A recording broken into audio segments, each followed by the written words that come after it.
I've left Marie and Ruby in the studio to move to what is 2FM's front room. It's left for the best of Irish talent, U2, the Cranberries.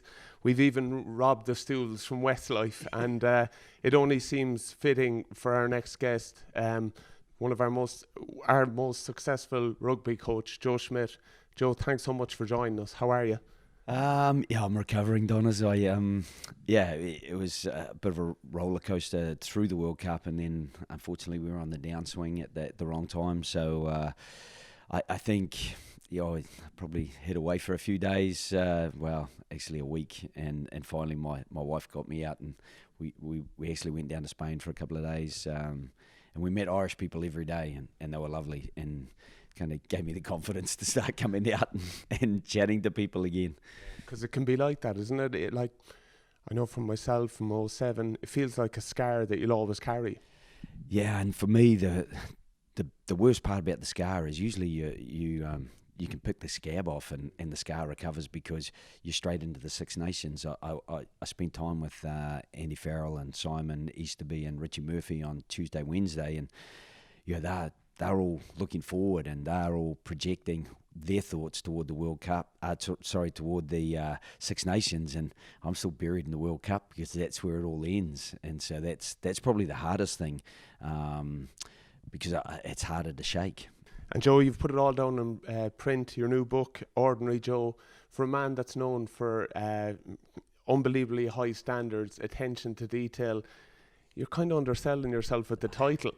No, see, the Ordinary Joe came from this email that the RFU received after we won in Chicago, and this lady wanted to know if I was the same Joe Schmidt who had played backyard rugby with her two brothers, and there was a dispute in the household and they wanted it resolved, and I wrote back and I said, yeah, it's still the same Ordinary Joe Schmidt that played backyard footy. And I think what I'm maybe trying to say with the title is that everybody's ordinary, just depending on how hard you work or how you apply yourself and how much you care about the people you're trying to work with and develop.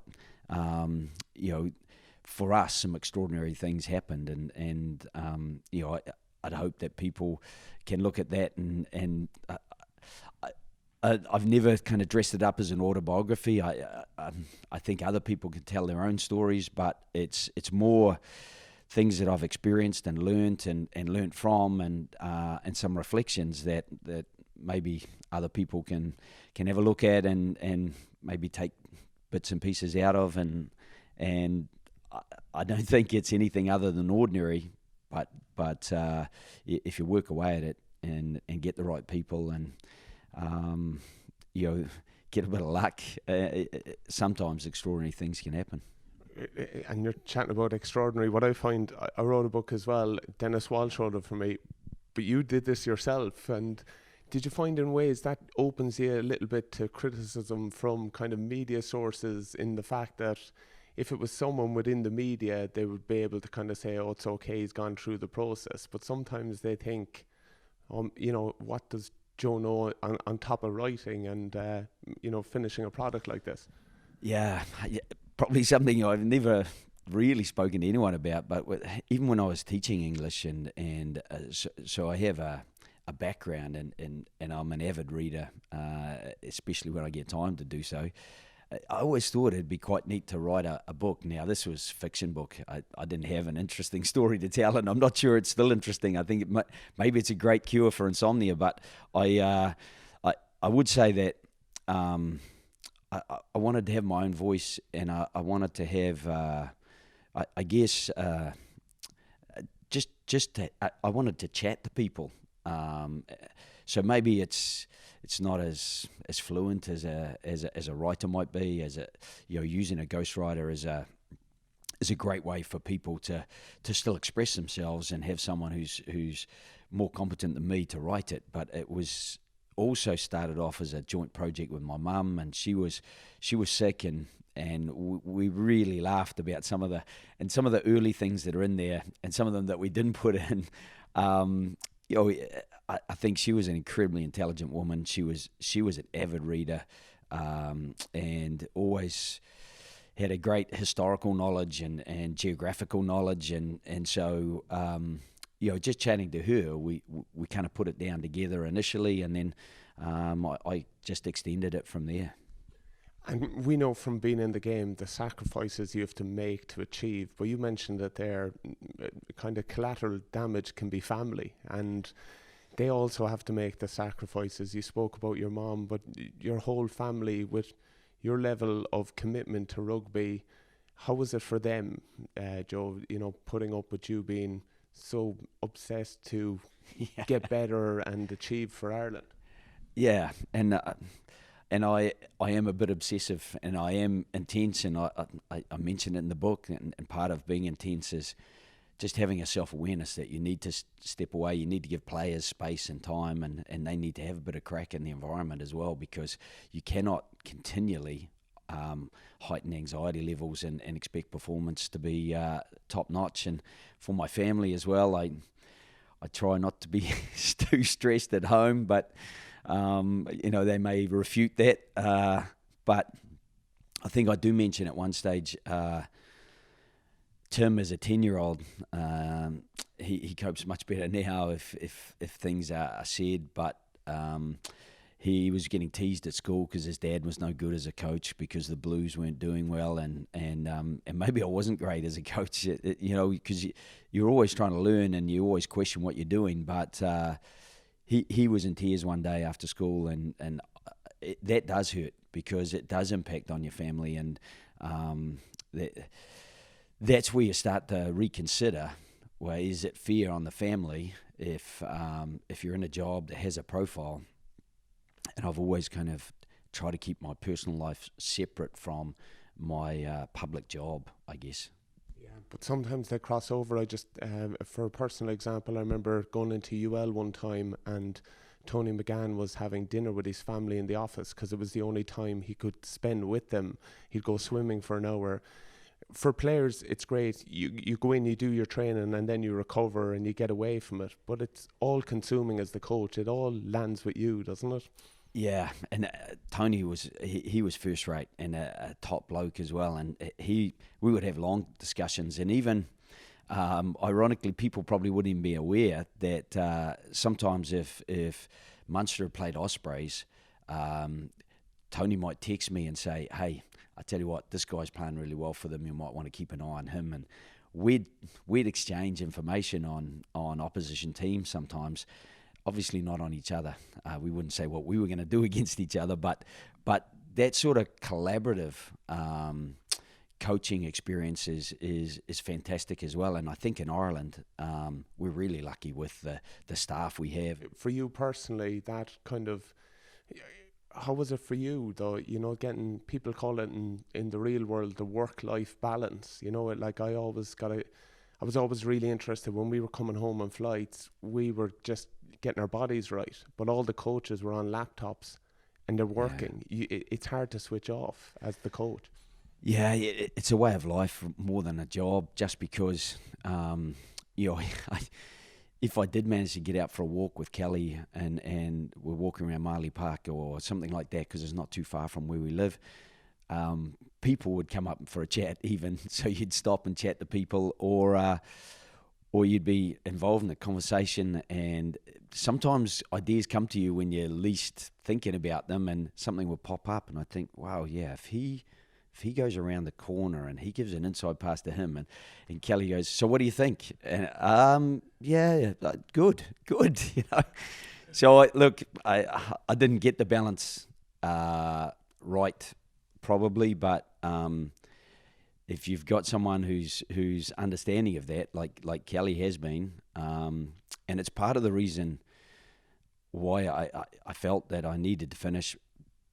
Because I think the coaching staff are great and they'll go on and do really good things, and partly because we have a fairly dependent young fella, and to just start to pitch in and help out with him, at least for the next 8 months through to the end of the school year, and then we'll see what we do from there.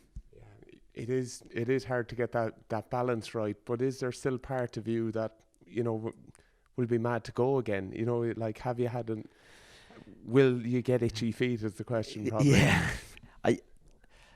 I think, you're because I love coaching and I mentioned in the book, sometimes it'd be bitterly cold, horizontal rain, and you go, I do not want to go out there. And before you know it, Jason Kalm was saying to me, that's time, Joe.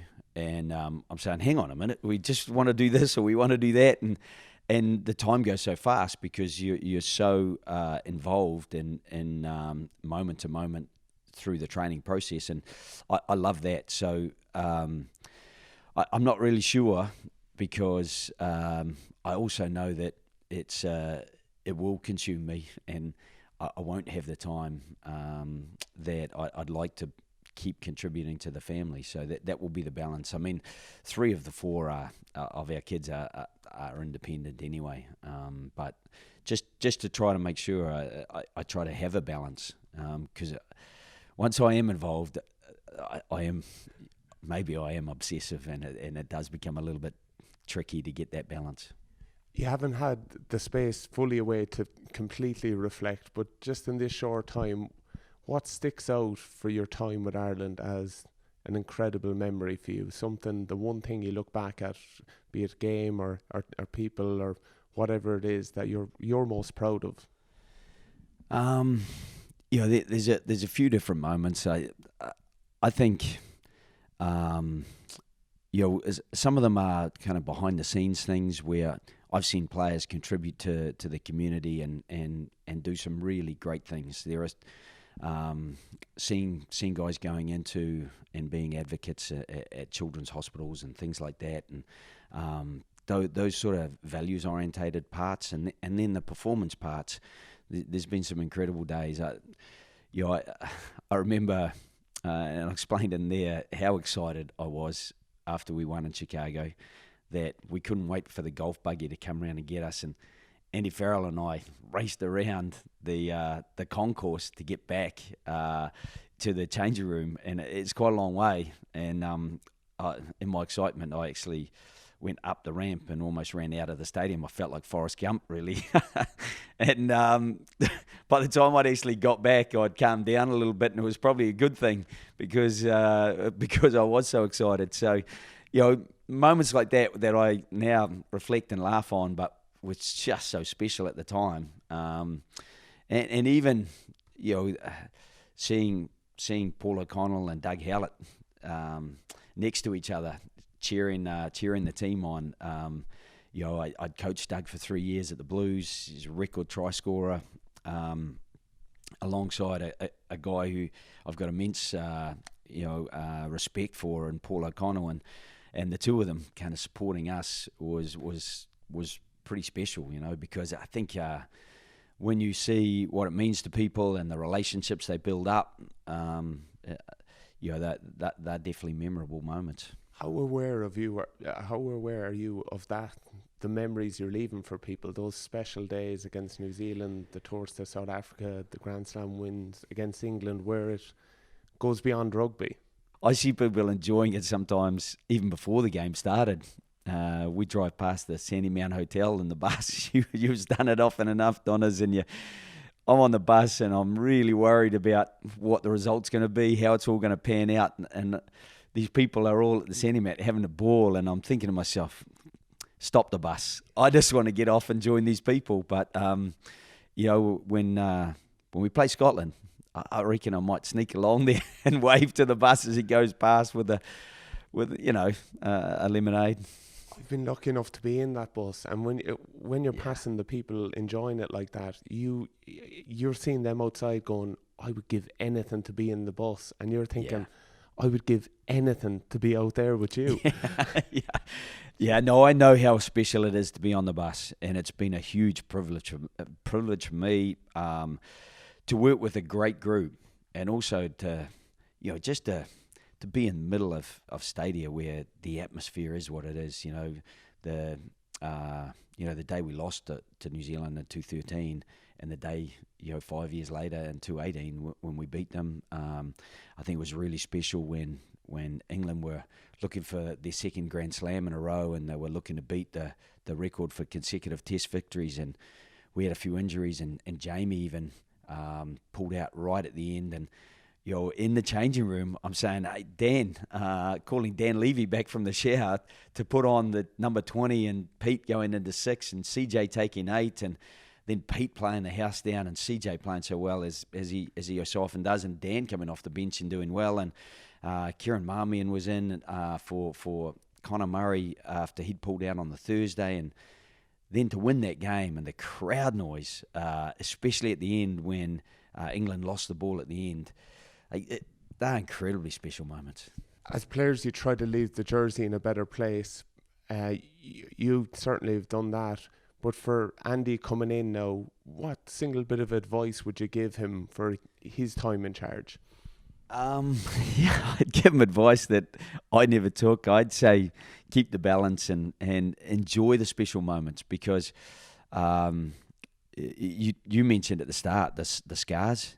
I don't know, the special moments, they're not as deep as the scars, and so the scars tend to last longer, and they're the ones that unfortunately embed themselves a little bit deeper. So I really rate him as a coach and as a person, and the rest of the coaching staff, and I think they're going to have some of those special days, and I just say, look, enjoy them. Joe, best of luck with the book. Best of luck with wherever the road takes you ahead. But more importantly, just on behalf of maybe the players that were lucky enough to be around you, and I think more importantly, the supporters, I'd like to say thanks very much for the unbelievable memories, the unbelievable times you've given us, how you've helped change young men, make them better. But there was a unique moment for me that I watched one of our games, Ireland versus England, with my nephew. He's young, we don't really chat that much. But when we won that game, we were hugging, we were embracing, we had a special moment that we never would normally have. And it was a result of you and your team, and we're so grateful to you. Thanks so much for joining us. Look, and all I can say is thanks to guys like you and the other players and to the supporters. And I mean the supporters in that full diaspora. We go to Melbourne and it's like a home game, and we're playing Australia. It must be tough for some opponents sometimes. We go places and it sounds like we're at home, and it's incredible for the players. It has been incredibly special for me, and it's special for the players, and long may that continue. So thanks for all the support we've had. We're grateful to you, Joe. Thanks so much. Thanks, Donncha.